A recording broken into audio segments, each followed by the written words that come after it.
Hello, hello, good morning, happy Monday, and so we should just replace me with my cat. The orange one is better at it. Yeah, well, you're not wrong. And I suppose that means I should probably go get him. He's in a room next door, hanging out in the sun because we don't get sun in here until the afternoon. So he'll come here in the afternoon after the stream is done, but not beforehand. So I will be right back, and then Diablo, you can get your cat tax. All right, here we go. Where do you want to be, Zilby? Not here. So okay, well that was a fast cat tax. So sorry about that, Diablo. But also, hello, how are you doing today? Oh, we are finished with working on the stream manager. So, or at least for right now. So we actually have that up and running. We see that here. We said hello, hi to Diablo, and that should just be a part of our life now. So in the meantime, we can continue working on the other project we started on, which is EyeAP.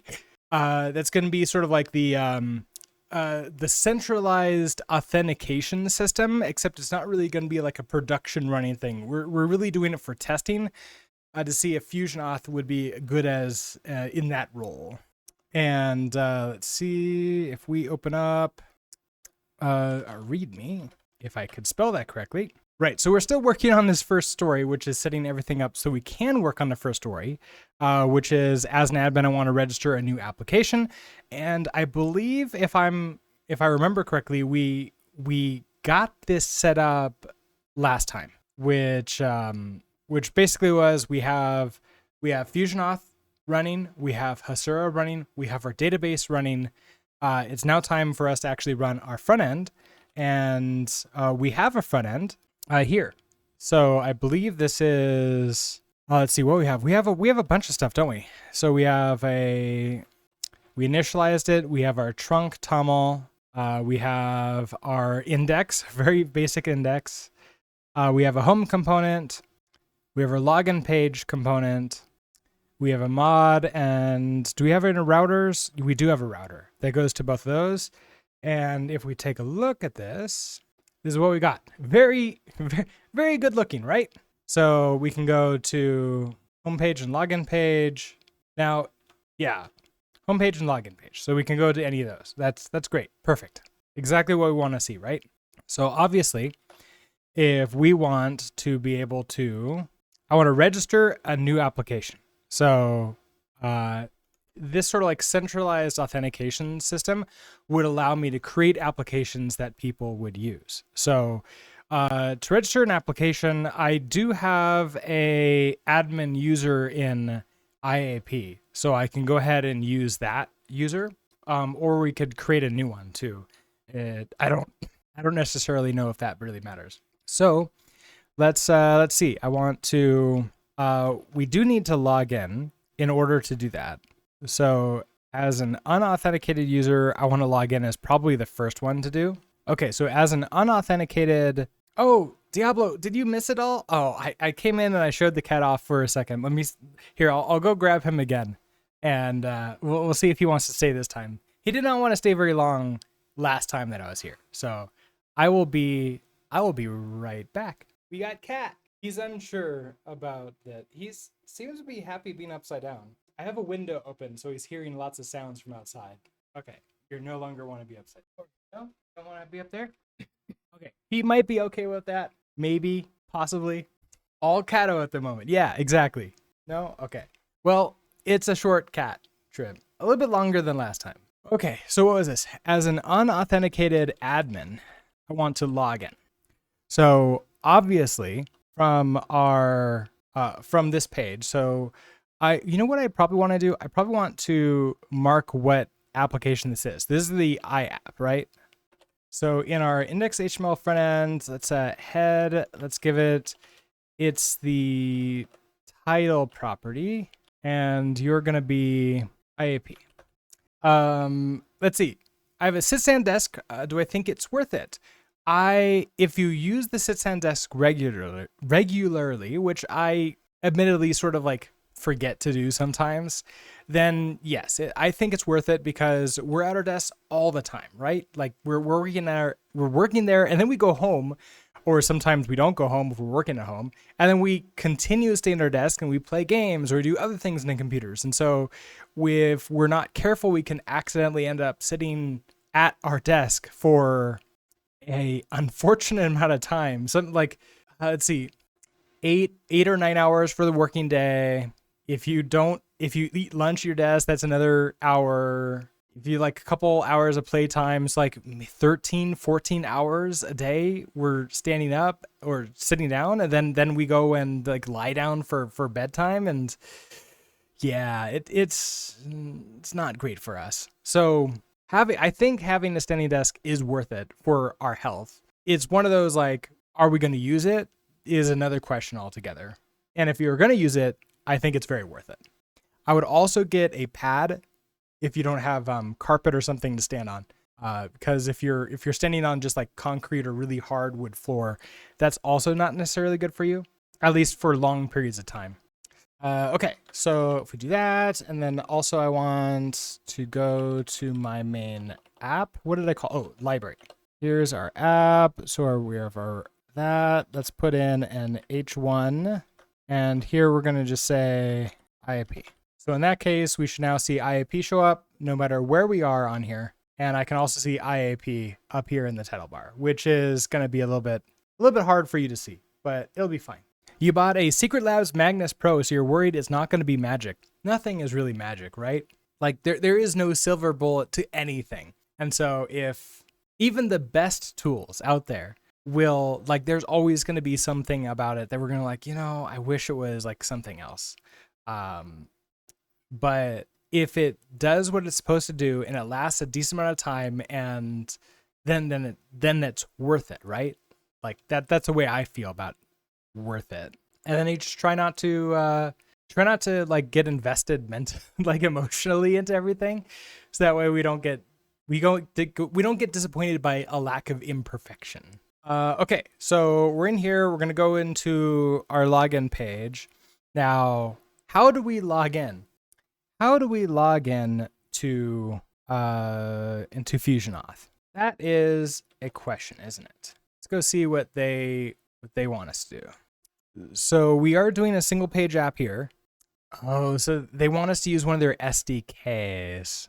Okay, let's go to View because I'm familiar with them. Okay, so general architecture. We have our user applications, a View Home. You go to our View Home page. We click the login link. And that goes to application, I think is, oh, wait, this is somewhat like before FusionAuth is introduced. Never mind. Request for during login before FusionAuth, after FusionAuth. Okay. Oh, this is after FusionAuth. The titles were below it. At the very least, it'll be the right height. I've used the same desk at home for like 20 years purely because it survived and it's never really been kind to me, so you habitually slouch. Oh yeah, I have a problem where the curve in my neck is greatly reduced because of slouching that I did in my 20s and early 30s, and so I've been like trying to do a lot better with like sitting up straight, not slouching as much. I have the standing desk, which I switch to every once in a while. Usually I do that after the stream, but who knows? Maybe we'll do something where I do it during the stream too. But yeah, like good posture habits are good, right? Okay, so this is after FusionAuth. So we have our user, view the homepage, click the link to FusionAuth, and then it goes to our login form. So this is what we want to do right here. So we want to click a link to go to the login form. So looking at that, if I go to login, I want this link. I want a link here to like actually just go to login. So this is obviously the nav. Where do I want to put that? So in the login page, we have login, and we could probably just do a traditional A tag. Okay, login with FusionAuth. We're going to need an href, and we need to find where we're going to be redirecting us to. And I'm wondering, okay, so we also need to create an application for this. So first off, let's create the EyeAP, and we have to do this manually. Theme, no theme selected. The tenant configuration will be used, which I think we're using default for this tenant. I don't know about roles. Do we have any roles? Oh, right. Roles are per. I guess in this case, we do have an admin role, which is a super role. It's not going to be the default. An admin who can manage users and apps. So is this not created yet? I don't think it's really created yet. So OAuth, it's going to give me a client secret. Luckily, these are all test things that we're never going to deploy, so I'm not worried about like leaking the client secret instantaneously. Luckily, I could regenerate it, so that's not too bad. But these are good to know for when I want to do this on stream for real stuff. URL validation, allow wildcards, nice. Authorized redirect URLs. Okay, so where can people go back to? So I want to send them back to here, right? Because that's what this looks like. It's going to view login form, FusionAuth shows login form, fills out and submits login form, authenticates user, go to redirect URI. Okay, so the redirect URI, I want to go to HTTP localhost 8081, and then where should this go? This should probably go to some like auth login. Authorized request origin. Okay, so hold on. That's that one. All origins are allowed unless specific origins are denied. For right now, I think that'll be fine. Logout URL. The application specific logout URL, if not defined, the global value will be used. Don't know about that. Log out all the applications that they're in. Enabled grants, auth code, refresh token. So I'm going to keep default for everything unless I know otherwise. When enabled, the user will be required to be registered before redirecting to the configured callback in the authorization code. Grant or the implicit grant, this configuration does not currently apply to the... Okay, so you must be registered for this already. So you can't... yeah, okay, I think that's good. Okay, so middleware to change what the user is, and we don't have that right now, but we might need to later. Scopes, just the normal scopes. We don't have CleanSpeak set up. I don't have any email system set up, so we'll not send an email system. Jot. This is the application-specific configuration for the JSON Web Token signing algorithm and related. Okay, so Jot, multi-factor. I don't have multi-factor set up right now. We're not going to allow the self-service registration for EyeAP. I'm going to leave default for all of this. Okay, so we're going to create you. Here's our EyeAP. I can view this, which gives me all the information, which includes, I believe, that secret, yeah, the client secret right here. Again, another good reason that I don't care about this app. But login, okay, so this is the login URL, I think. Okay, so if I copy you and we just place you like that. All right, so what is this? This is going to localhost 9011, which is where we're hosting FusionAuth. OAuth 2, authorized. It puts our client ID in here. Response type is a code. Redirect URI is to localhost auth login with FusionAuth. Okay, that's great.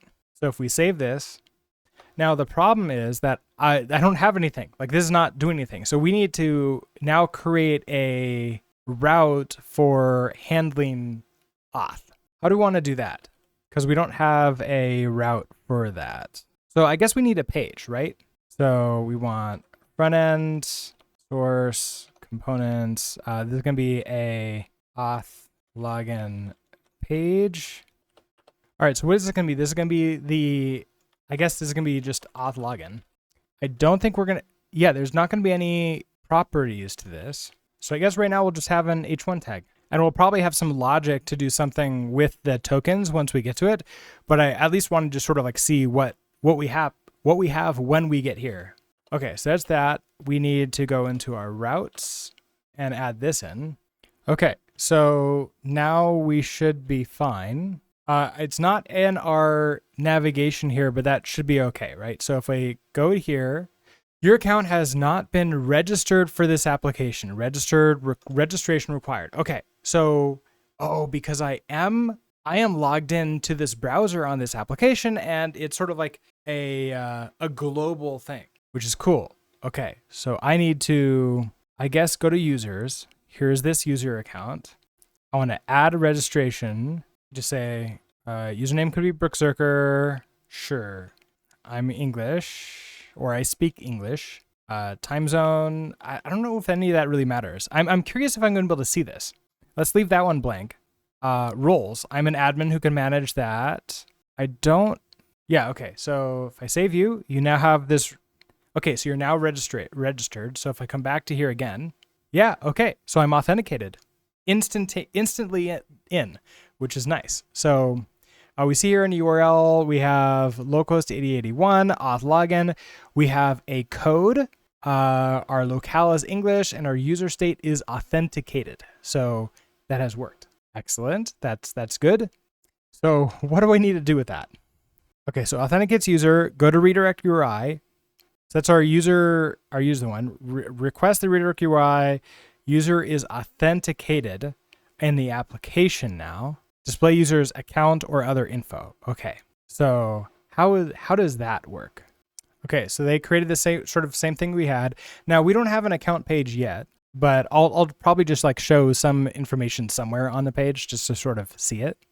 I guess they have a require auth component, which is going to, they don't have like a registered require auth. Okay, template, require auth, do all those fun things there. But how do they do the actual authentication? Okay, I need to go find their SDK for Vue, and then we need to sort of like look through it to see what exactly they're doing. So it looks like it's FusionAuth Vue SDK. Can I actually search for something like that? Yeah, Vue. Okay. Oh, that's bright. Okay, FusionAuth Vue SDK. Let's go to the repo. And we need to find where everything sort of is and how it works. Let's see. So depending upon how they created this, my guess is it's in packages. SDK Vue, okay.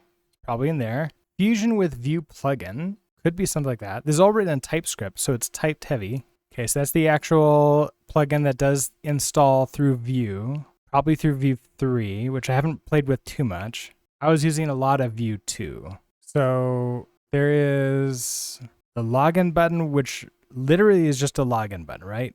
Yeah, do login and then FusionAuth login. So it's probably not a component. Probably not utils for test. That's just re-exports. Create FusionAuth. Okay, is logged in. Okay, this is coming in off of core. Core, new SDK core, okay. So they start with a is logged in false. So that's going to be sort of like a central state type thing that we can have.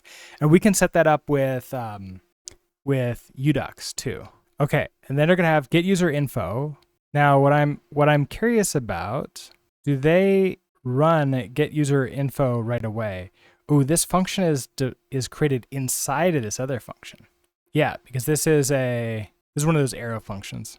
Okay, so when you hit login, it does the start login process. Where can we find that? Only in this file. Okay. Oh, but this is just the SDK. I wonder if there's a core other package that they're calling. So register, login, manage account, get user info. So this is just functions to do the things, and it all calls into core. Okay.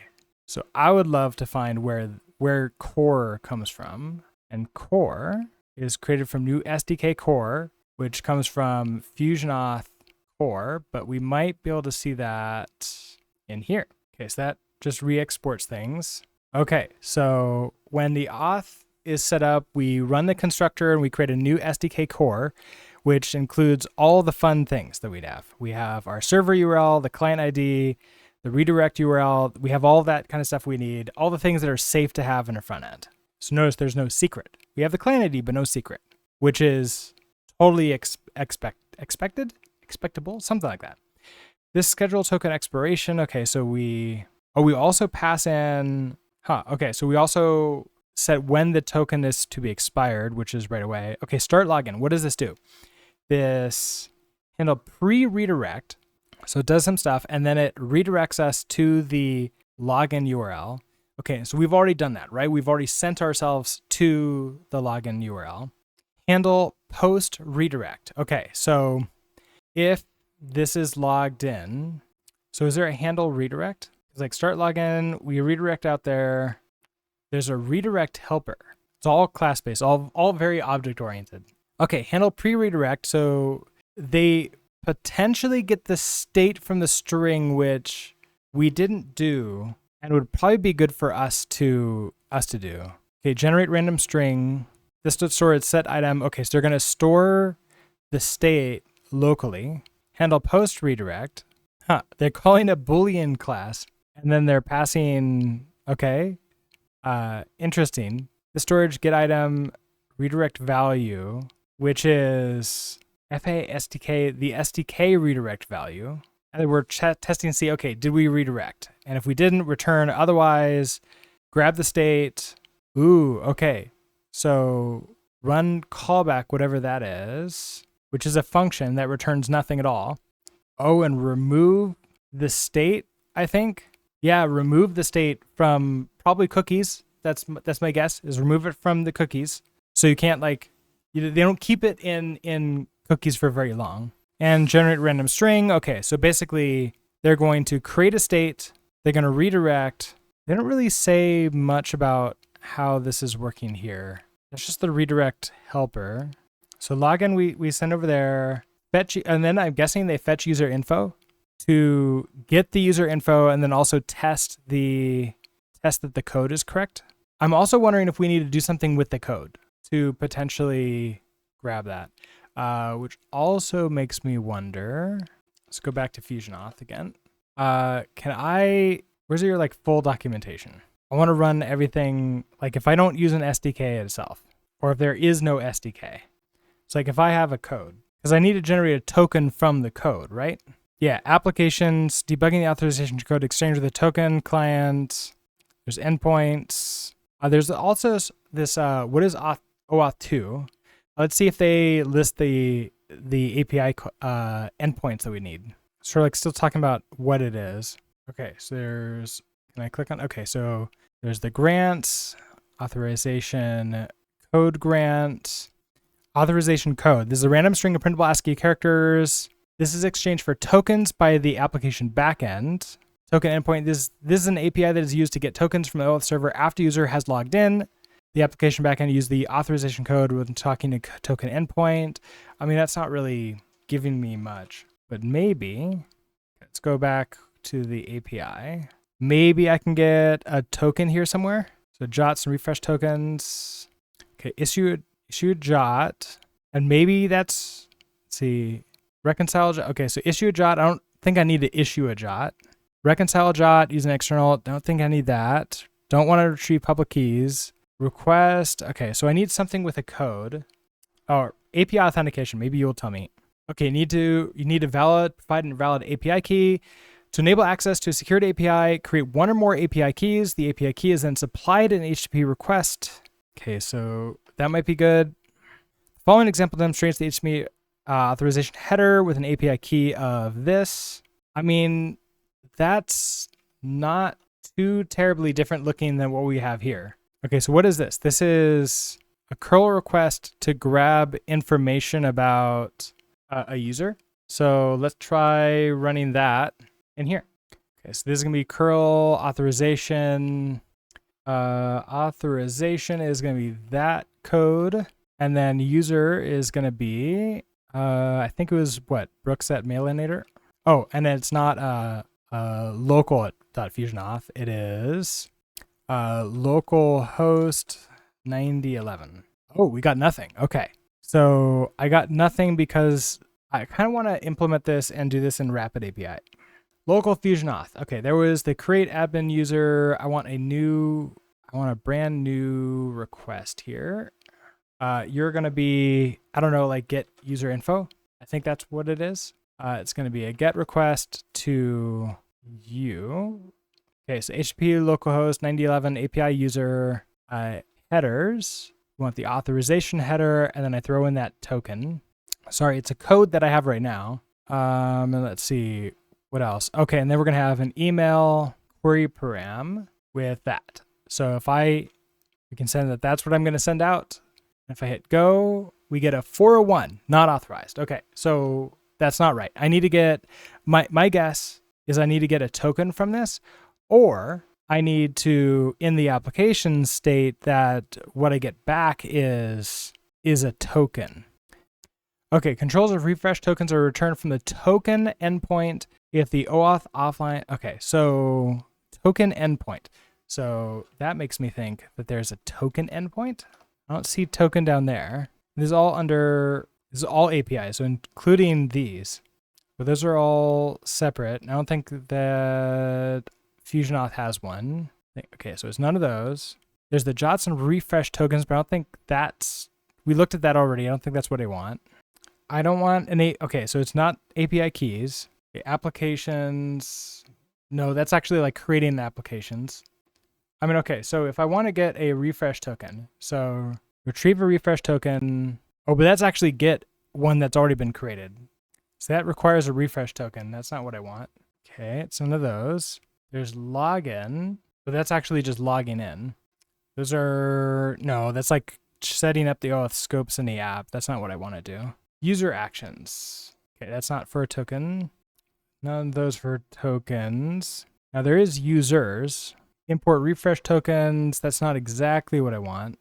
Yeah, so I don't think it's any of those. Okay, so if I want... Okay, so they said it was like the token endpoint. Maybe I can search for token endpoint. I mean, there's a bunch of word token in all of these things. Access token. Okay, tokens? Oh, it's lifecycle. Okay, when they talk about tokens, it is JOT, which makes sense, but it is nice to know for certain. So maybe it is that JOT one that we want. Okay, so an application token, okay, has those, like that stuff inside the token. That's fine. And I want to... You can supply it in a login API as long as you have... Okay, that's fine. So maybe it isn't as JOTs. So I want to issue a JOT. Okay. You need this key. A key means you may call this API without an API key. Instead, provide a JSON web token. That doesn't feel right. Reconcile JOT, retrieve public keys, refresh a JOT, retrieve refresh tokens, retrieve a single refresh token. But that's with the ID of the token. I don't want that. And then, no, I don't want to vend a JOT either. Okay, so maybe we go back to this and we find out after we log in, I need to get... Can you hear that? Maybe... Okay, maybe a tiny bit. There's a garbage trucks outside picking up the garbage right now. So it's a little bit loud. Sorry about that.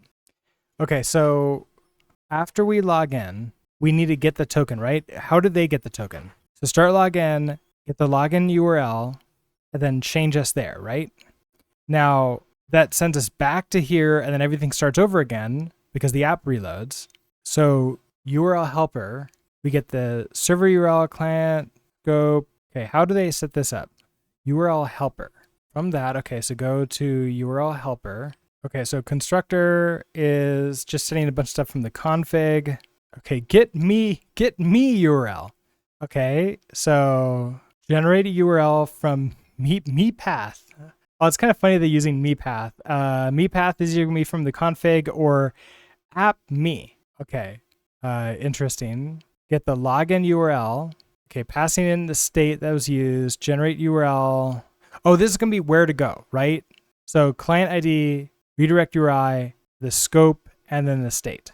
So when I was trying to log in, nope, don't open that. I want you.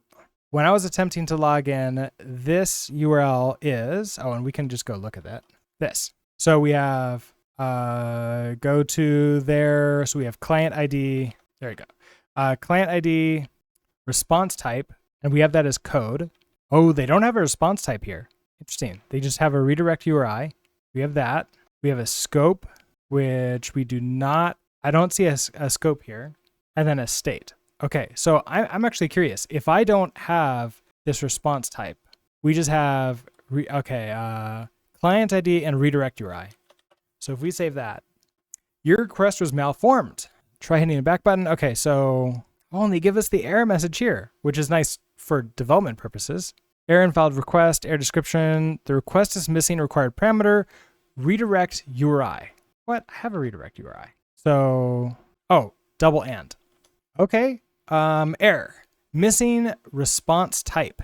Error description. The request is missing a required parameter. Response type. Okay. So I can't ignore response type. can we see what response type options are? There's entities, applications. I'm not seeing any response type though. Can I quote this? Okay, emails, applications, both response types are defined below. Okay, so maybe this one? The response for this API, what API is this? Applications. Oh, that's for retrieve an application. Okay. Search is really slow. And this is off of their main webpage. That's unfortunate. I wonder though, I'm just curious, if I set this instead of code to be a token, what will happen? Will I get a token, a JOT token back? Ooh, error reason grant type disabled. The implicit grant has been disabled for this client. Okay, so I can't do that. Okay, so I need to convert a code into a token. And that's where one of these things gets a code somehow. Get the token refresh URL. Okay, generate URL, token refresh path is app refresh. App refresh. Is that under applications? No, it's application. Is there like an app? It's like JOTs are under, yeah, JOT. Huh. On this is API. This is the equivalent of API. Can I see where config comes from? Okay, config, URL help config from helper types. Oh, that's just types. I wonder if these need to be deployed somewhere else and set up somewhere else. And then I wonder if that means that we can find that in here for view. Like, can I see when they set up the application? So I don't think it would be components. I think it'd be under create FusionAuth, config. Okay, so that they're taking in the FusionAuth config under create FusionAuth. Import you, create FusionAuth, create FusionAuth. You're getting all these config. We're searching for this symbol. That's the core for the config. I think they're just using default. Yeah, that's TS config stuff. We're in the weeds now. Okay, so when we hear, okay, so start login. Okay, search start login, handle pre-redirect. Oh, that starts, okay, that's starts the login. So that means that's the entire like go to their place. There's a handle post redirect. And I wonder if I can just do something on like handle redirect helper. Class responsible for restoring a redirect value in local storage. Okay. Okay, they have their readme. Enables automatic refresh tokens, defaults default. Okay. User redirect on redirect. This isn't the React one. Where are you going? On redirect. Oh, it's just, okay, so it's just checking to see core handle post redirect. I swear to God, I'm going to make my own auth system. I'm going to call it use SSH and quit fucking around. Yeah, that. Usually for these type of things, like everything's fine if you can use an SDK. Everything is less fine if you can't use an SDK because you're doing something like using yew.rs in Rust. But if you're using one like the main ones, you just use the SDK and everything's fine. But of course, I'm not doing that. And it'd be nice if the documentation was set up. And in fact, I'm gonna add that to a question. Add documentation for completely manual authentication, because that would be really nice to have. There's a reason why Git's right across URLs is still just SSH and it's using a combination. Yeah, it's nice when you have that, but of course, if you have things like we're a single page app and you have to log in and do other stuff, there's a reason why everybody switched over to using something like this, and it's because people are smart and made these up, and the entire thing sucks, but it's one of those things where like eventually probably something simpler and better will be set up, but until then, working with like multiple systems and multiple projects and coming from everything else, yeah, I can see that. Okay, handle post redirect, just literally checks to see if we're logged in, and I'll goes to redirect helper, new redirect helper. Okay, so I need redirect helper. Why do we just not have Kerberos directly over REST? Oh God.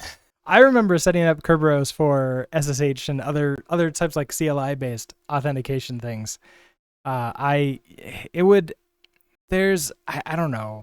I don't know what to say besides this is what the world has decided to do, and now we're stuck with it. Okay, so storage stuff, handle pre-redirect. Okay, so generate the random string.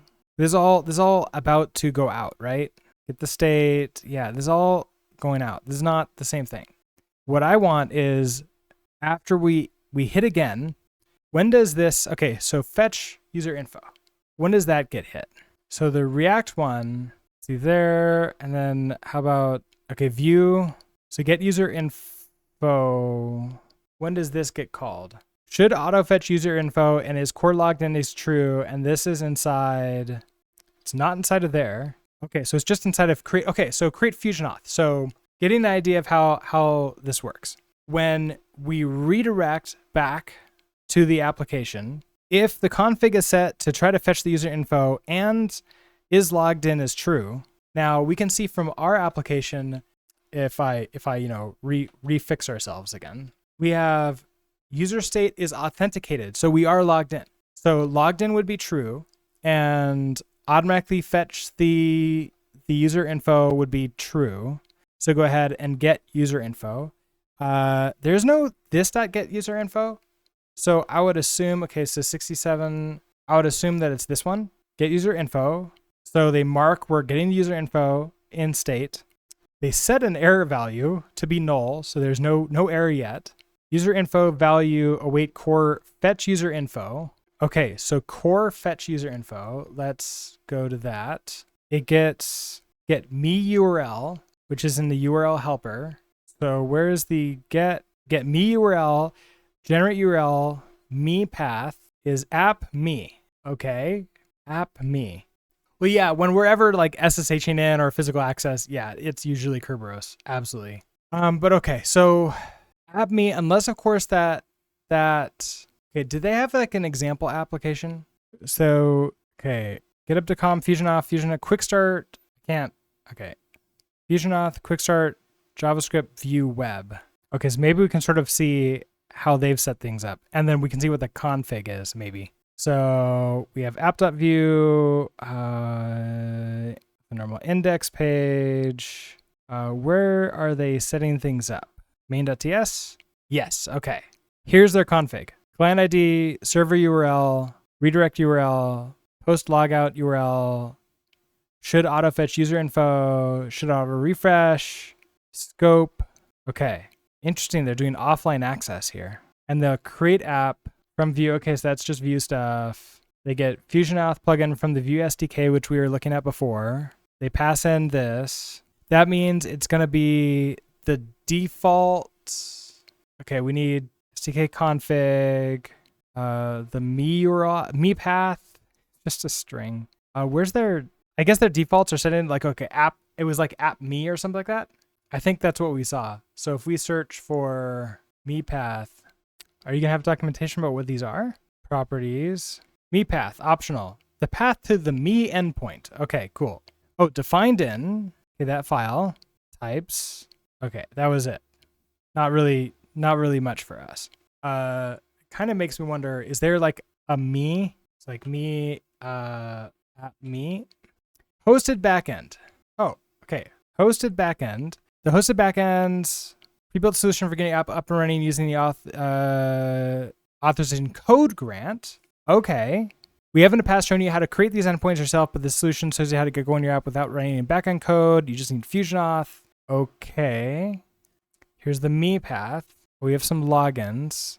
This API will start an OAuth 2 authorization code grant by building a valid request and then redirecting your browser to our authorized endpoint. Okay, that's great. Right, so this is what we do. Start the login flow and redirect to, okay, OAuth 2 authorize. That's great. Register for creating a new user or registering a user with an app. That's okay.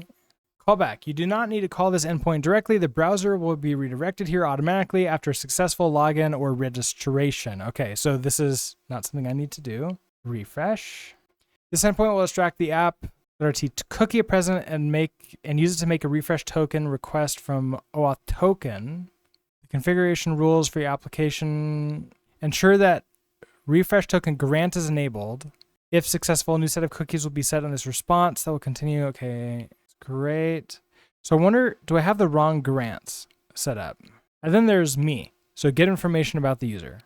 Then to get all the information about the user. Okay, which is great. And then authentication for this. Okay, so not much more in there. So I wonder if it's refresh. And then I also wonder if maybe we have the wrong grant set up for our application. So in OAuth, is this the right app? EyeAP, yeah. Grants, we have authorization code, refresh token. Let's go see if we can find anything about grants. No, that's like how to use grants. I want, what are the possible grants? It's not really telling me what the possible grants are. Oh, we could do applications grant, maybe? Still part of API. Okay, so we have, okay, this actually might help us out. So we see authorization code. So maybe we can find that one first. Authorization code, getting that, using authorization code grant. I mean, I feel like there's got to be some documentation here for like, maybe in lifecycle we can find it. Authenticate users, enabling authentication tokens. To enable authentication tokens, open a FusionAuth web interface, navigate to applications, edit the application you want to use authentication tokens for, and click the security tab. You'll see an option like this. I allow users to optionally authenticate using the application-specific token in place of their password. I don't think that's what I want, right? But maybe it is. Once the authentication tokens are enabled for a specific application, you can ask FusionAuth to generate one for a user by creating or updating a user registration. To accomplish this, you will set the request parameter named generate authentication token to true in the request to JSON like this. So I put to API user registration. This request will result in a response that includes an authentication token like that. Okay. User registration APIs. Okay, so it's not that. Yeah, none of those are correct. Once a user has been given an application-specific token, you can supply it in a login API as long as you include the application ID in the request as well. Why are you putting, okay. Oh, because like, okay, you put that instead of a password, but that's not what I want. It's like those are lockout. None of those are what I want. So yeah, that's lifecycle, maybe OAuth tokens. When using the OAuth to an OpenAI ID Connect authentication grants, you'll be dealing with some tokens. Okay, so JOT, we have that. Now, I want to get that back. So maybe there'll be some endpoints that we can use. Okay, so in support of all these standards, they support many different endpoints. Okay, authorize. Authorization code grant request. To begin the authorization code grant, redirect to the endpoint. So authorize, client ID, redirect URL. Okay, so that's what I want. Complete the authorization code grant request. Authorization code grant. Exchange the authorization code for a token. This is what I've been wanting. Okay, so this is where it was. It was in lifecycle, main menu, lifecycle, OAuth endpoints. If you'll be using the authorization code grant, you will make a request to the token endpoint to exchange the authorization code returned from the authorize endpoint for an access token. So we're going to post. Okay, so back to this. So let's change this to exchange code for token. This is going to be a post request. We're going to go to OAuth2 token, request headers, authorization string. So authorization with the code. Oh, wait. The header is optional. If you have provided the client ID in the request body, the client secret may be provided as well. Yeah, but I'm not using client secret. If provided, okay, so blah, blah, blah. If providing client authentication using a basic authentication scheme, okay, we're not using that. So content type must be set to application X for, okay, so I'll put that in the body. Request body, ensure you're sending these parameters. Okay, so I think this is right. And then in body, we're going to do Xform URL encoded. Okay, that's what I want. Request body, client ID. So this all goes into the body here. So I'll have client ID, our client ID. Where can I find that information? Here we go. Client ID. Client secret. This parameter is optional. Okay, so we're doing that. Code. Code required. The authorization code returned from the authorized response. So wait, do I not have an authorization? Let me remove that just in case. So we're going to have code, and then the code is going to be this thing. Code verifier parameter, key for code exchange is required to complete this request, and a code challenge parameter was provided. I didn't do that. Grant type required. must be set to authorization code. You know, I always like find it funny when there's like, you must provide this. Also, it must be set to this. And it's like, okay, well, isn't that just always that then? Redirect URI. The URL to redirect to upon a successful request. This is a post, right? Huh, interesting. Okay, so localhost 8081. Suyash, I'm doing pretty good. Thank you. How are you doing today? Let's see, localhost 81. I think it was like auth login. Oh, wait. Post OAuth 2 token. Are these multiple post OAuth 2 tokens? They are. Oh. And so sometimes they're required and sometimes they're not. Resource owners, password grant. Okay, so maybe I don't need this because I already did this. So if I just send this, oh, and I re-enable the header. Invalid client authentication authorization header was not the basic scheme. So what is that? Like basic? Missing username and password. Oh, it can't be that. I don't want to use basic, right? So am I not allowed to put the client ID in the body? Then headers, let's remove the basic from this because that doesn't make any sense. Invalid client authentication scheme. Okay, so want that. Client secret, can't use that.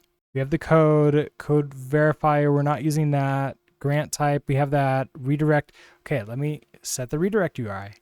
No change. Okay, so that didn't give us what we want. Resource owner's password credentials grant request. Exchange user credentials for a token. That's like actual credentials, right? I don't want that. Yeah, that's like username and password. That's not right. Complete the device authorization grant request. Authorization, this header is optional. Client secret may be provided. Yeah. Okay, so we have client ID, client secret, device code, grant type. That's for a device. I don't think that's what we want either. To exchange a refresh token for an access token. I don't think that's what I want. I think that first one is the one that sounds like it makes the most sense. Okay, only paid plan, that can't be that. It feels like it has to be this one. I post to you, authorization, the client secret may be provided. Okay, so I don't want to do client secret because that can't be done in front ends. Right, my actual header will be different, but it's okay. You're gonna tell me more up here maybe? So we redirect to you. I mean, it's not just a bearer. Do I just say bearer for a header? No, come on, don't. Yeah, okay, so invalid client authentication header was not the basic scheme, which I can't make this bigger, unfortunately. Oh, I can do raw. Okay, not the basic scheme. That's invalid client authentication scheme. That seems wrong. Maybe an overview will have something more. It is recommended to utilize the authorization code grant unless you have technical requirements that make a different grant a better choice. Okay, so which grant do we have? We are using authorization code grant. Okay, so example authorization code grant. Point your application to the authorized endpoint. Your response type will always be code for this grant type. Consume the authorization code returned from the authorization request. When the authorized request completes, successfully respond with the status code of 302 to the location provided by the redirect URI parameter. The request will contain a code parameter which can be exchanged for an access token. The access token contains the user ID of the authenticated user, which can then be used to retrieve the entire user object. Retrieve the token endpoint documentation for more detail. The following is example redirect URI containing, okay, yes, this is what we got with the code. So we saw that. Exchange the authorization code for an access token. Yeah, okay. So wait, consume this, the access token. It's a little bit weird where they say like, hey, you're going to do that up here, but really this is just talking about this. Exchange their returned authorization code for an access token. The JSON response will contain the user ID of the authenticated user. If the authorization code grant is being implemented in a single page app spot, the token request should be made by the application server. That's not how, okay. Are you saying that I have to do this on a server? I can't do this from the front end like many other SPA apps, like authentication, host authentication systems. So I'm going to post to OAuth token. So OAuth 2 token, content type that, client ID. Oh, they don't have an authorize. Oh, okay. So hold on, let's go back to this. So if I don't have an authorization at all, we just have a body form URL encoded. They have a client ID. They have the code. They have the grant type, authorization code, and then they have a redirect URI. Back to this again. Authentication missing is basic authentication, but this is what they got back. So I feel that it's misconfigured maybe. I was wondering how you're gonna solve that problem. Your redirect has to go somewhere that isn't the SPA, and that redirects to the SPA. Yeah, it's also a post, which is interesting. Like, do I need to do a double redirect from, so they redirect back to me and then redirect back to them again? That feels odd. No, but then, okay, so why do I have to put another redirect again? So like I already have a redirect back. And so when we look at something like Auth0, they have a front-end only, no backend required. The backend would be, I guess, in this case, FusionAuth, right? Where you navigate the browser over to to Auth0, you log in. If you successfully log in, they redirect you back to your app, and then they give you either the code, or if you do a different grant type, you can get the just a token. If you get the code, you should be able to exchange that token. So that code. So maybe I have the wrong type of app. Maybe I want one that gives us just a token right away. And if I remember correctly, I can say response type.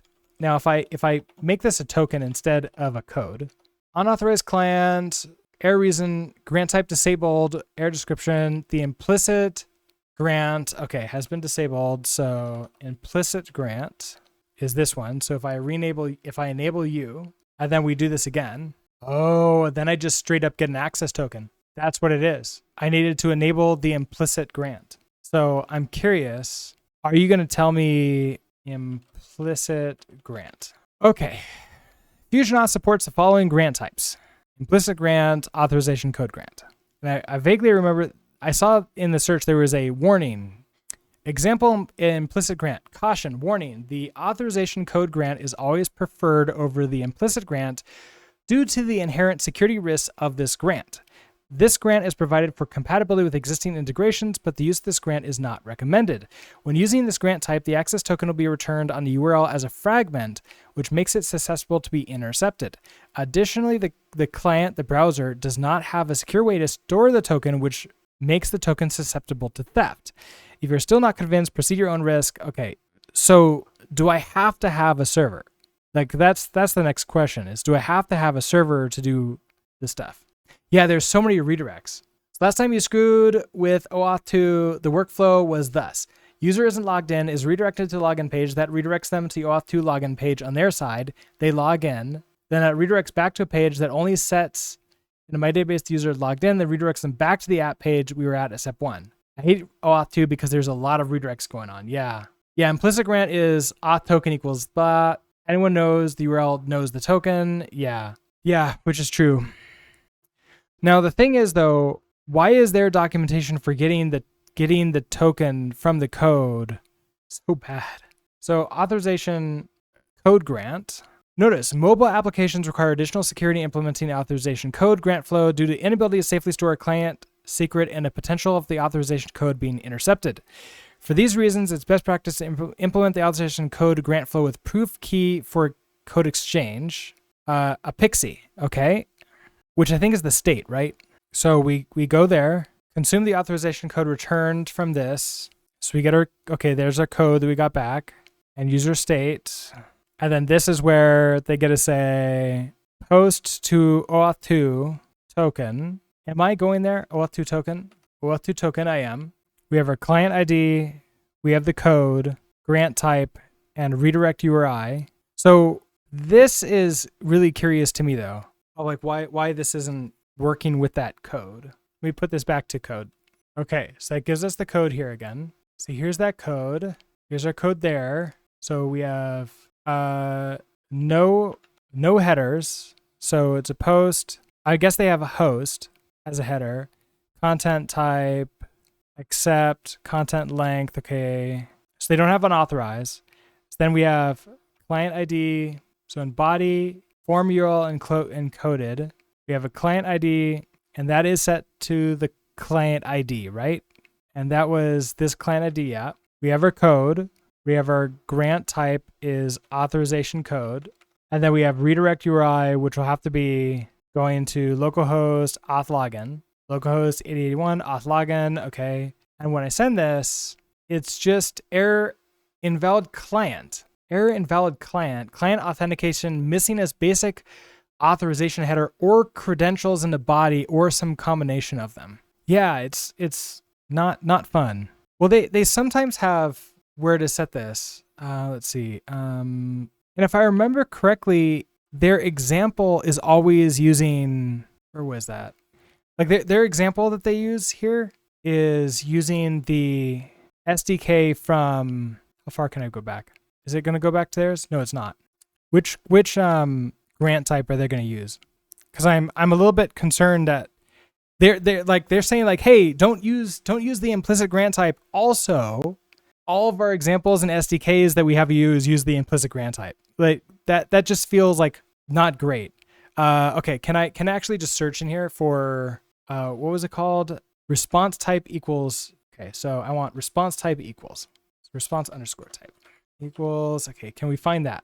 No code does not include client ID and response type description when using the FA login component. Okay, so that's something in there. I wonder if that's probably in the core, right? Oh, but this includes the core.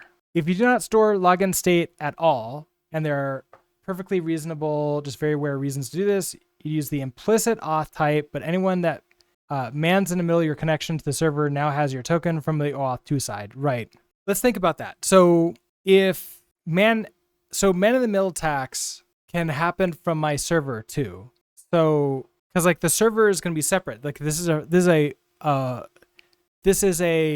we're basically working with a SPA application. So it's an application that runs completely in the browser, separated from the server. Yeah, dude logs in from work VPN that requires you to use their SSL cert replacing proxy. Yeah, which then does fun stuff. Yeah. So if I wanted to, well, I guess like the thing that I'm trying to figure out is how do I get the auth?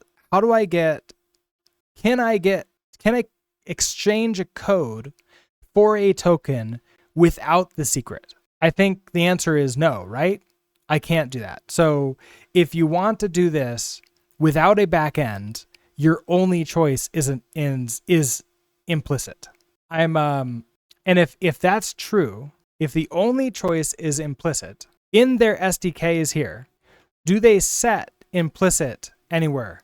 Not exactly there. With the FusionAuth SDK in core, oh, maybe it'd be, it was like the URL helper, right? So in URL helper, so there's the login path, get login URL. We have client ID, redirect ID, scope, and state, but not type. They don't have the type. Is this wrong, or maybe is there a? No, I don't see. There's no other branches. This is their main branch. Huh, that's interesting. Yeah, you need an endpoint that is a form post that the auth2 side hands you the token directly without the user's browser being the messenger. Okay, which is why you can't do this as a literal SPA. The protocol requires things the user doesn't technically see in the actual app. Okay, and so this is the reason why if you go to Auth0's documentation, if you're using a SPA, they'll tell you set the implicit type. And I think, I'm now curious if I register a new application. Oh, so here, this is interesting. So if I set that, got it. Okay, so I can't actually set types of the app. So now are they, let's see, do they have anything for SPAs? Single page application authentication. Single page application SPA, sometimes pronounced SPA or SPA, use a single request in response to download the application. Sometimes the entire application is retrieved on the initial request, and other times only part of the application is retrieved. This initial retrieve consists of HTML, CSS, and JavaScript. Okay, all the normal good things, right? Yeah, I think a lot of SPAs have redirects to handle external flows. Yeah, interesting. I'm wondering what they're going to say that we should do. Once the application is retrieved or started by the browser, normally by invoking a JavaScript framework that bootstraps and then begins to render the application. In many cases, the HTML of the application is produced by JavaScript, and the browser updates the current document dynamically. SPAs use JavaScript and call APIs to handle user interactions and input. For example, if a user clicks a link, the SPA might modify the document to render a different page or form when user submits, okay, blah, blah, blah, all the normal stuff about like what a SPA is. It is important to note that while we recommend OAuth for SPAs, it causes the browser to close the SPA and navigate to the OAuth provider. Once the OAuth workflow is complete, the browser retrieves and starts the SPA again. This process might seem somewhat heavy, but the SPA should be cached in the browser, making the second startup process much faster, meaning that once we have the token, we store the token. That's in cookies, I guess. Because like we need to make authenticated flows. So, okay, so basically I should... If I want to do this correctly, I need to have a backend application, either the equivalent of a Lambda function that does the authentication for me, or just like a full application in like an Axum app, something like that, which might make more sense. The Auth0 SDK docs look correct. Their SDK does the workflow where identify server asks your server, his user logging in, and they store it on their side as part of the identity management. That's the only additional step that I see that wasn't in the workflow that you saw. The thing that's really interesting though is that the SDK for Auth0 has no server besides Auth0 servers involved. It sends you to their, gets you set up. Let's go look it up. So Auth0, if we do like a quick start for a single page app or Vue, let's say. Configure Auth0, configure an application, use the interactive selector to select new Auth0, go to the dashboard, configure callback URLs, allowed web origins, add login, add logout. Okay, next steps. Okay, but, and I think they basically said you want to configure Auth0, configure an application, use the interactive. Okay, so then if we do Auth0, I want to go to SPAs, single page. No, I want like the full document. Like not start building, learn about Auth0, want login for, but they're not going to tell me here. Yeah, these are just like their interface that you get. I want like the actual configuration that happens in the app in Auth0. That's what I'm interested in. I wonder if I'm gonna have to log into Auth0 and take a look at it. I might have to. Wait, can I search for grant types?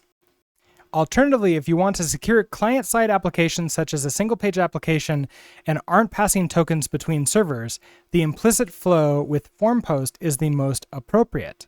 Yeah, so implicit. Although OAuth now discourages the use of the implicit grant for obtaining access tokens and SPAs, the scenario addressed by implicit flow with form post is completely different and is unaffected by the security issues that led to discouraging use with SPAs. Specifically, implicit flow with form post applies to traditional web apps as opposed to SPAs. You obtain ID tokens as opposed to access tokens, which have a completely different intended use. The flow uses post as opposed to placing tokens in URL fragments, and can expose token bits to browser history attacks. Okay, so wait a second. So that's, you get the ID token.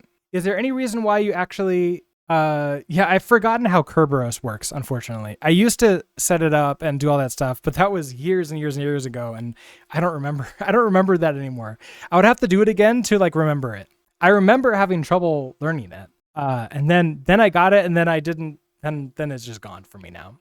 Let's see. So I'm curious how they're saying theirs is different and perfectly fine for SPA with an access token using implicit, because you get an ID token back. Credential meant for the client itself rather than for accessing a resource. I guess that's what the thing is. I want an ID token, not an access token. An app server and identity server mutually identifying each other is the first step. The user identifying themselves is the second step. The session token using that ID token is the third step. Okay. And then it's something like most of the steps happen automatically, I think, behind the scenes once it's set up. Implicit flow with form post. You can use OpenID Connect with many different flows to achieve web sign-in for a traditional web app. OAuth makes it confusing on the actual overarching plot. Yeah, that's true. I do agree with that. Okay, so I probably do need an access token. So let me see if I remember how this works. We give, let's actually go to Hasura now. Is it hasura.com? Yes. And then they have an entire authentication system here. And then I need, okay, so it would be Jot mode, which would be, I believe, an access token. Then do you have a section for FusionAuth? No. Can I search for FusionAuth? FusionAuth. There we go.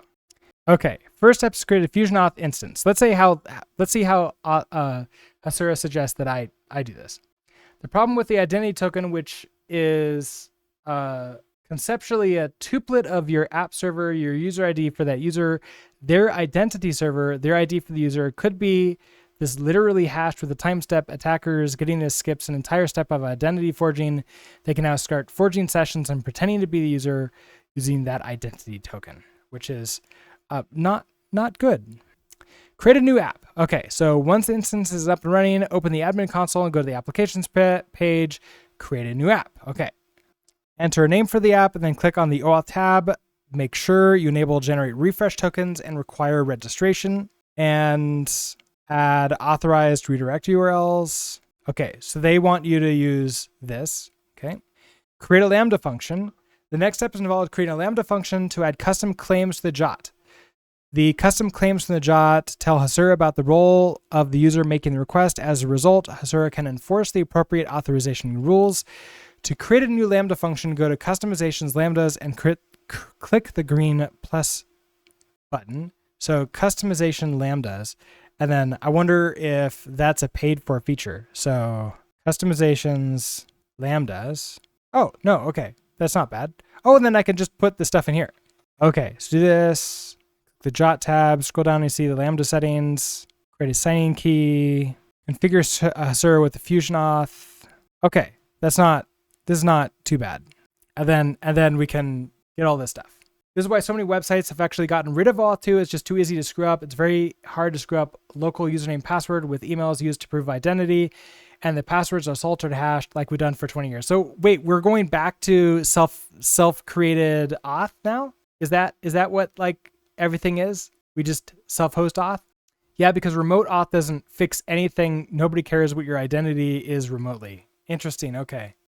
So that's an interesting idea. It's like, okay, so if I were to go into not using Fusion or OAuth itself, we create our own auth system, and our own auth system is pretty simple because we just have to salt hash it, throw it in there, and then that's pretty simple to do. Now we would need a backend for that, which could be for example, be an AWS Lambda function that does that for us.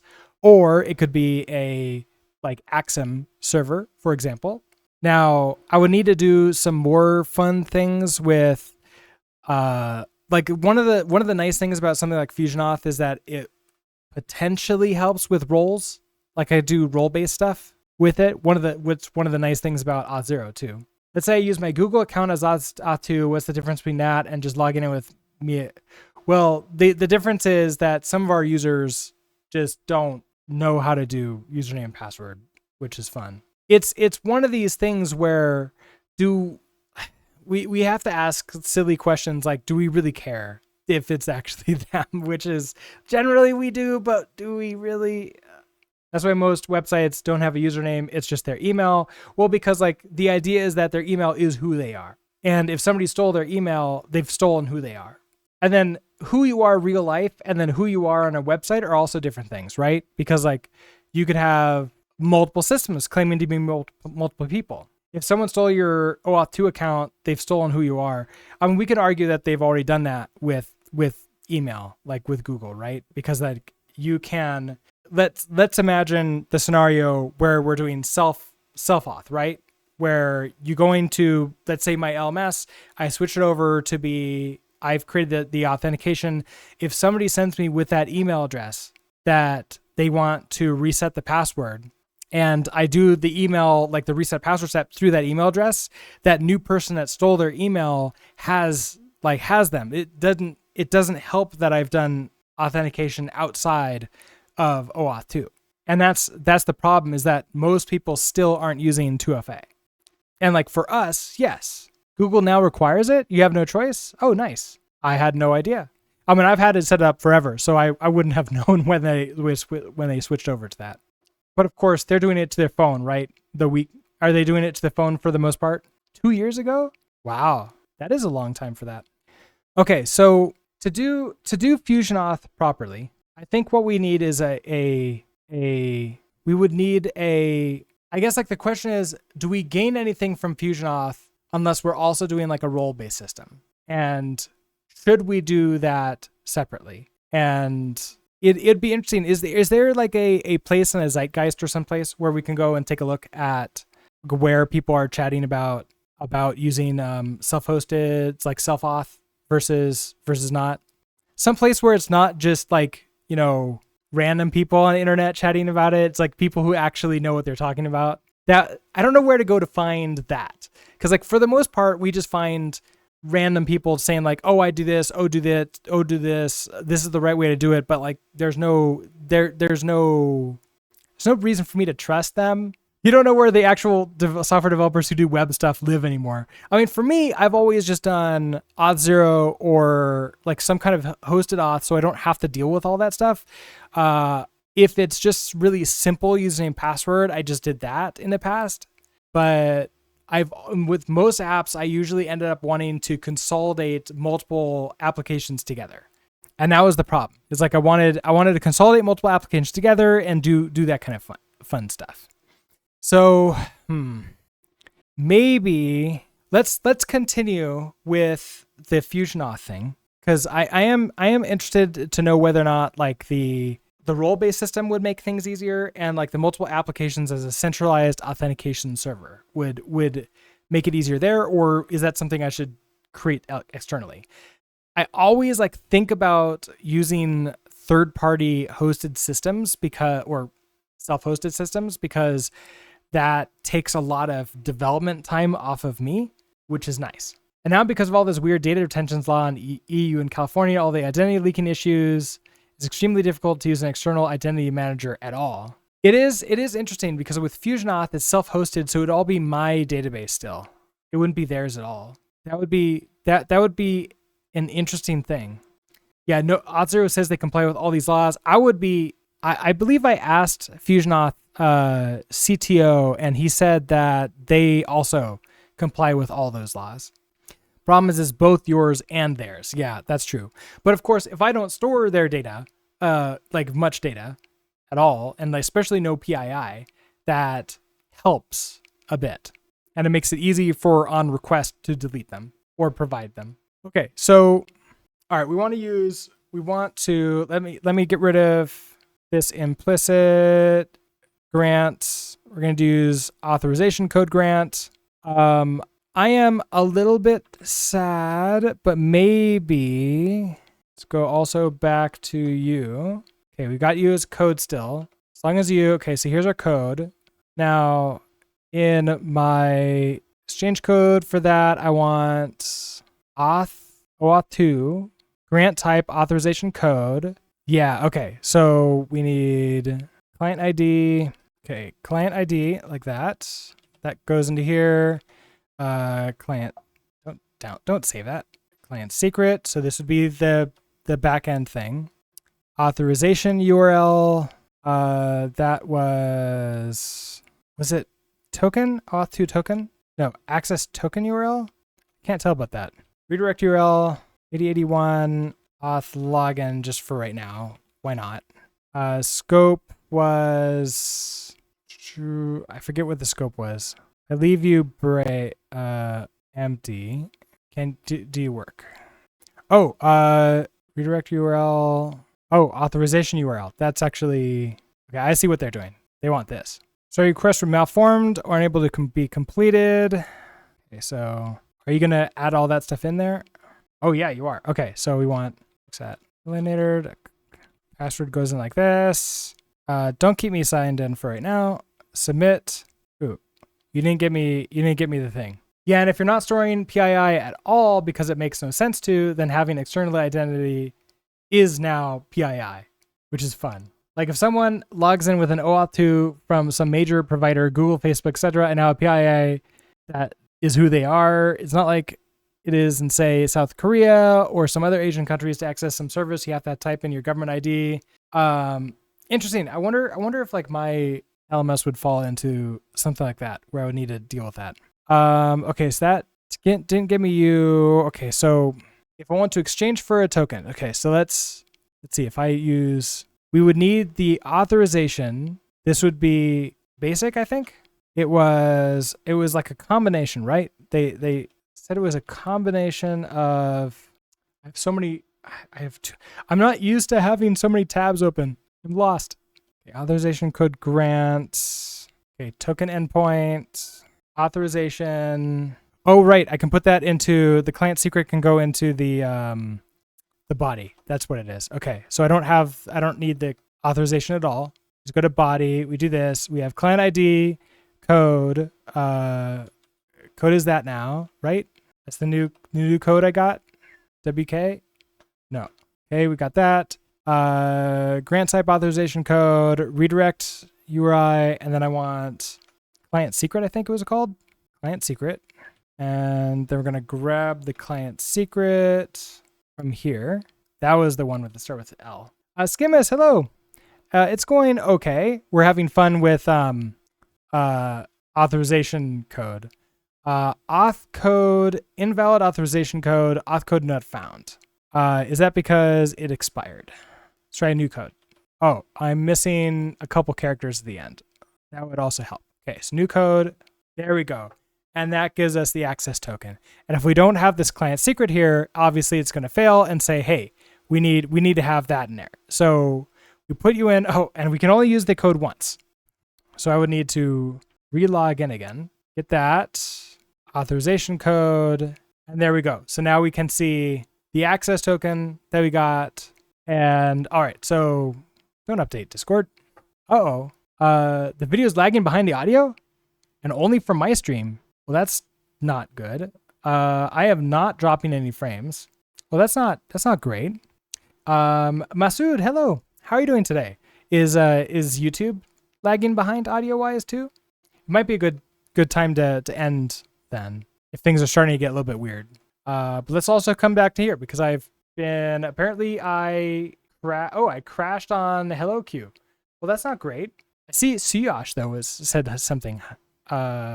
Subscription already exists when calling subscriptions with the body. Oh, huh. I don't remember that was calling for subscriptions. Switch events, listener, WebSocket, handler. Well, that's not great. We'll have to look at that a little bit later to figure out what's going on with that. But let's say hi to everybody that I apparently missed. So apparently Suyash, you were here. Hello, how are you? I missed you apparently in there. And then also Skimmus and Tea Kettle Drone. How are you all doing today? My bitrate is showing fine on all the systems. Is the video lagging behind? Is the video lagging behind for you, Diablo? Or, like, is the sound like separated out?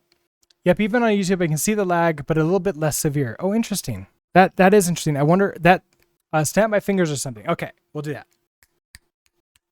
It's very quiet. Okay, the last one I got loud. It's really bad. It is out of sync, and you bet it's my OBS. Okay. What can I change in my OBS? Want to sing? No. I'm okay with not singing. Okay, so going into my settings, OBS. It's getting worse the longer you're watching it because it's way worse than what they're seeing. So I wonder if I'm sending too much. It was like 5 seconds desync, but now it's okay. So interesting. That's not great. The general wouldn't be appearance. Oh, OBS just updated to last night. So I haven't looked at what I can like do to change things. Output, I'm on like a really high bit rate. I wonder if I switch this to like much lower. So like if I do 4K, the video encoder, hardware, encoder preset, better quality. I mean, I could change that to just normal quality. I'm also recording at the same time on that same system, but that should be fine. Okay, so if I apply that, that's gonna drop my, you had the same issue on the last stream too, but apparently nobody noticed it there either. Oh, huh. Like capping at 60, but streaming at 59.94 kind of delay. Oh no, that sucks. Okay, well, I dropped my quality down to 4K instead of 7K or 8K or whatever I had it at. And so that should, it's not a bitrate issue. Yeah, because I'm not dropping any frames. I am a little bit worried though that there is something about, yeah, try refreshing the stream. Let me know if that refreshes that. And Parvez, hello. How are you doing today? You're doing okay? Excellent. That sounds good. Let's also refresh this because that shouldn't be dead. That gave me a really bad redirect URL in here. Well, that's not right. Oh, it redirected. Oh, because I have something running. Oh, I know what's going on. Oh no. Okay. I'm running multiple things on the same port. That's the problem here. Okay, refresh did not help for you, Skimmis. Okay, I wonder if it has to do with restream. Do the finger snapping test again? Okay, I'll do we'll do that again. All right, here we go. My guess is based upon what Skimmis said is that it's not going to fix it. And it makes me wonder because I'm streaming out to Restream, which then restreams that out to YouTube and Twitch. They could be having the problem. And it could be nothing that I could do about that because they're having that problem. You think, here, we could do clapping too. Try not to get above the red. It's slowly buffering frames to not drop anything, and it's a frame rate mismatch. And YouTube is also lagging, which makes more sense that this is a problem with Restream. Skimmis, do you use Restream? Or is it you're just going straight to Twitch and or YouTube? I could also do fun things and stream multiple out myself. Like on my laptop, stream to Twitch, and then on a desktop. Okay, so you're doing directly to Twitch and YouTube, or YouTube. Yeah, it's been going long enough that I would get that sort of lag. Yeah, that's so weird though, which kind of sucks. I wonder if there's like a restream status. All systems operational, no problems. Of course, just because they haven't reported the problem. I don't know where people would be reporting this quite often. I would imagine X. Let's see. So they have documentation. Check your setup. Confirm the right video and audio devices selected. They would want me to. Oh, you don't stream yourself. Okay, I thought you mentioned that it was happening to you, as in you were streaming. It was set to. What's my OBS set to? You're talking about frame rate, right? On OBS. Let me see. OBS output. Did they change this? I have output mode simple, so I don't know if I can see. Oh, you had the issue on my stream last time too. Oh, okay. That's what I said. Yeah. Where do I see that? Where do I see that setting in OBS? In video, I have settings for 60 for just FPS. So I'm doing it at 60 FPS. For output, bitrate, let's see, audio bitrate, video encoder preset. Yeah, video tab should say common 60. So yeah, in video tab, I do have common FPS value 60. I've set it for that. And in my bottom right for OBS, it does say 60 over 60. So it claims that it's sending out at that. Audio should be 48K. Audio 48K. I mean, so I have it set to be 60 frames per second, not like 59.94. Okay, so you think it's a problem that Restream has. Okay. We can, you know what we can do? I can try tomorrow's stream to be, I could try some fun things with tomorrow's stream. Let me think about that.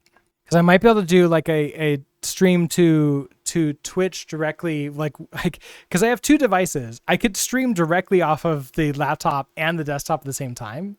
And we could do fun things that way. But all right. Before we end today, let's go ahead and write down things that we need to do to get this to work, right? So like story is like a combination of like other things too. So we want, as an unauthenticated admin, I want to log in. As an admin, I want to register a new app. Okay, so we also need I need a server. So we need to create an Axum server to handle OAuth to requests. And that should be pretty simple to get a token and then send that on back.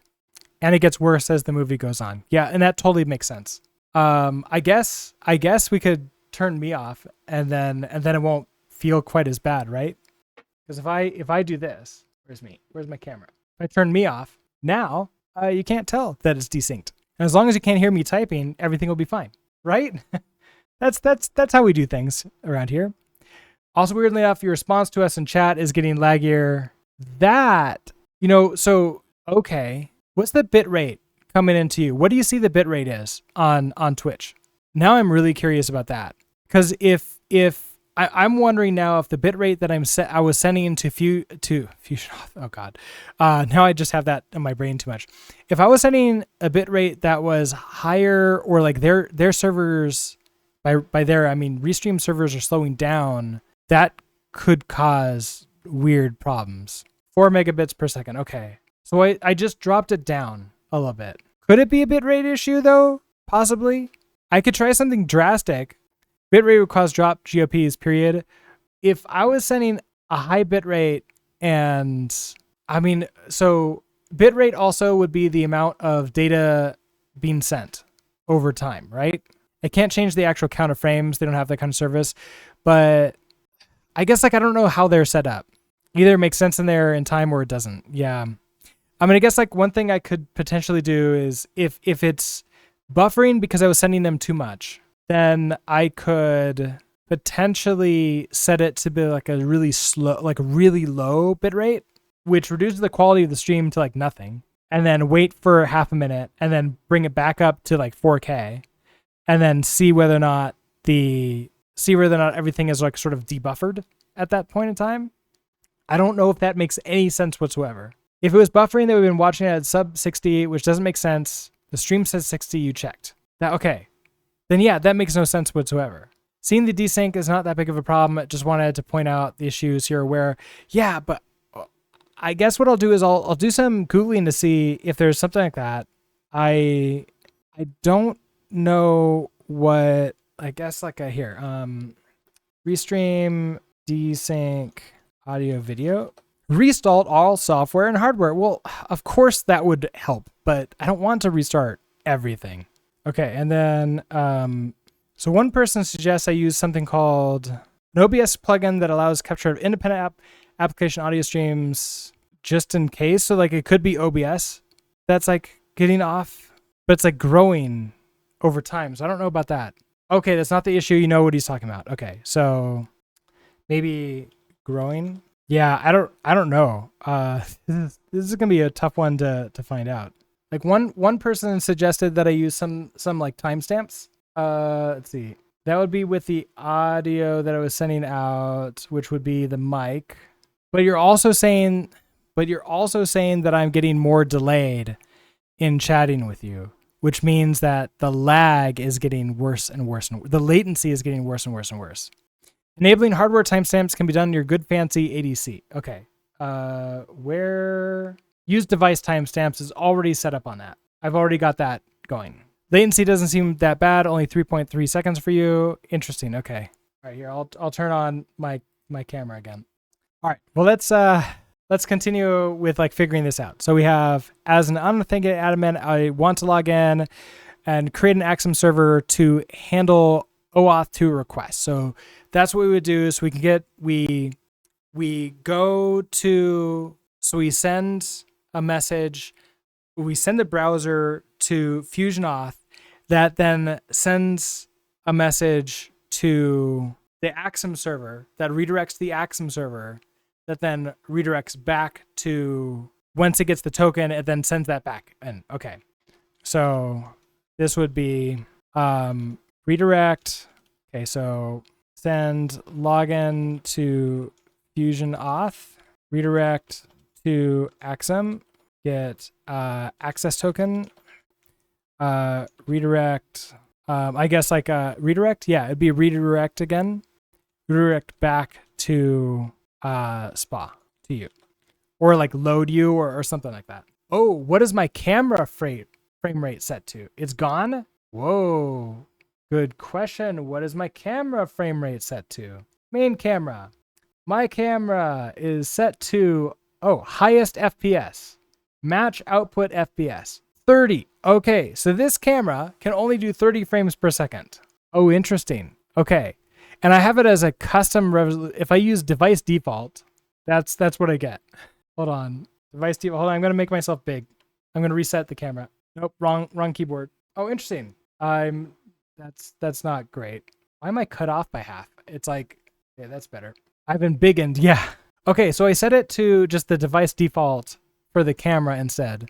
So we can see whether or not this causes it again. So I changed the settings a little bit. What is my cat cam? Is that technically a better cam? Cat cam. Also 30. Okay. But I did output matching this time. The cat cam should be better. The cat cam is newer. The cat cam is I can't tell. I can't tell what model it is just by looking at it. Okay, so let me change my main camera again. So I want to not do device default. Never seems to do good stuff. So custom 1920 by 1080. Match the output. Okay with that. Okay, so we're nope, don't move that. I've become small. Nope. Okay, hold on. I'm gonna reset this again. There. That should look a little bit better. Wrong layer. Yeah, exactly. Okay, let's see if this works a little bit better. Oh, you don't have a capture card or webcam, so you can't see those settings in OBS. Oh, interesting. Okay. All right, so let's see what we got.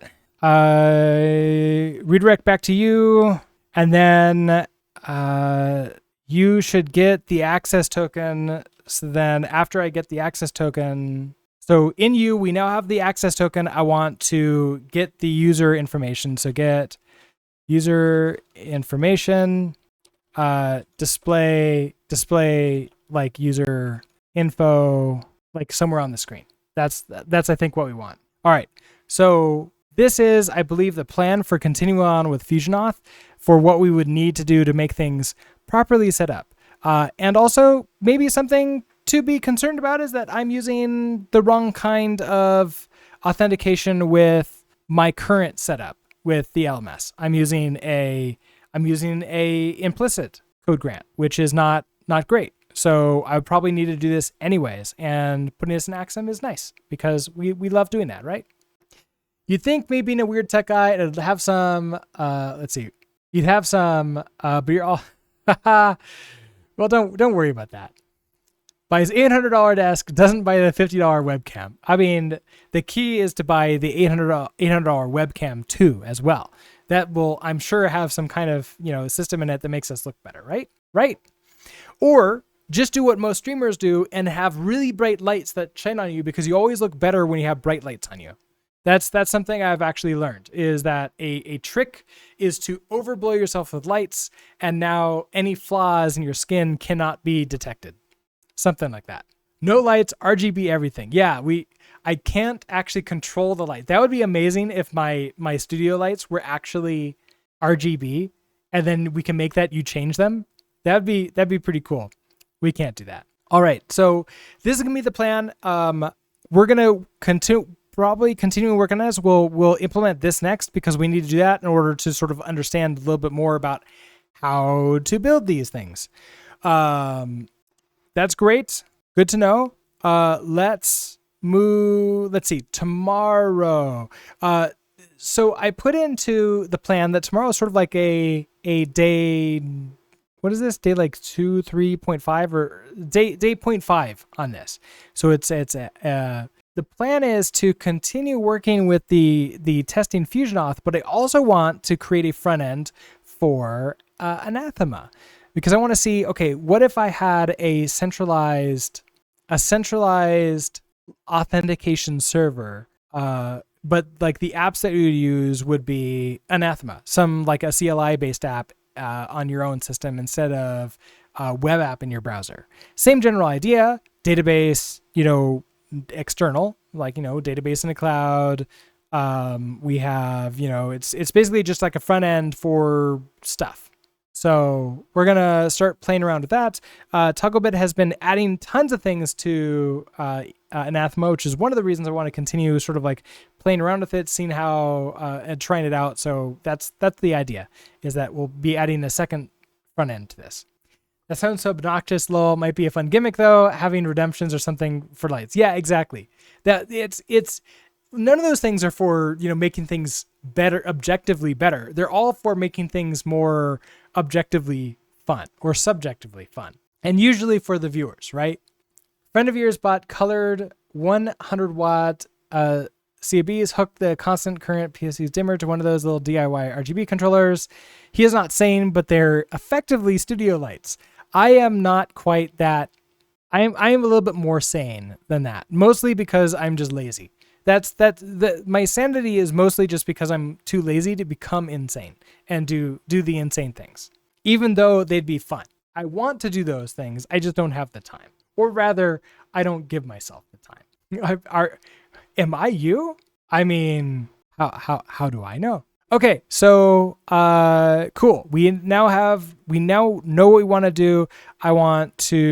Tomorrow we'll be back and we'll be continuing to work on this project, but we're going to start building a front end for these type of stories in Anathema, as it were, instead. So we'll be getting to essentially the same point that we are with you, that we see here, but with an Anathema front end, which is going to be fun. So basically we're going to implement this again in Anathema. So, and then if we get far enough with it, we'll start working on the that Axum API. So I don't know I don't know how much we're going to get into it. It'll be fun. If you haven't ever seen Anathema before, it is a really cool system. It basically allows me to write component-based CLI applications, which is fun and really cool. And I think possibly something that we can start doing more of is like having less things in the browser, but still using modern programming techniques, which is really cool and fun. So with that, I hope that you all have a great rest of your day. Hopefully I won't get out of sync anymore. And with that, have I used Clerk.js? No, I have not. I have not used Clerk.js. What is that? I've been basically not using much JS on this channel very much recently. Is it a CLI app? Oh, it's authentication and user management. Oh, no, I haven't tried it. I haven't used this before. So a complete suite of embeddable UIs, flexible APIs, and admin dashboards to authenticate and manage your users. So is this all for self-management, or is it just like UI stuff? Everything you need. Okay, so it's probably more than just UI stuff. Yeah, the only thing is like we've been doing a lot of stuff on Rust. So obviously that's not going to work for us. Yeah, authentication system you can use for everything, data and everything. Okay, interesting. I can add this to my thing to check out, but I have no idea when I'd get there. Check out Clerk for authentication. All right, cool. All right, let's see, back to my outro. We'll be back tomorrow at around 9:45 a.m. Mountain Time to continue working on this project, but CLI version. So with that being said, I hope that you all have a great rest of your day, and I will see you tomorrow. Bye.